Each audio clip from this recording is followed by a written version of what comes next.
Xin kính chào cộng đoàn.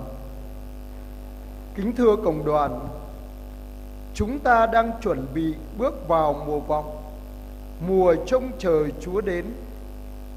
Chắc hẳn trong những ngày này, ai ai cũng thao thức chuẩn bị làm những hang đá đẹp để cho ngày mừng Chúa Giáng sinh được vui hơn, được hạnh phúc hơn.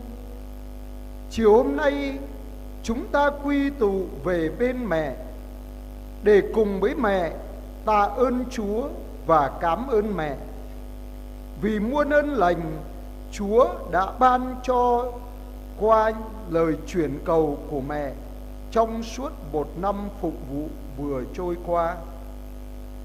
Mỗi người chúng ta tự hỏi, hang đá bên ngoài tôi trang trí thật đẹp, còn hang đá tâm hồn tôi, mỗi ngày Chúa đều hạ sinh lại nơi tâm hồn tôi qua bí tích thánh thể.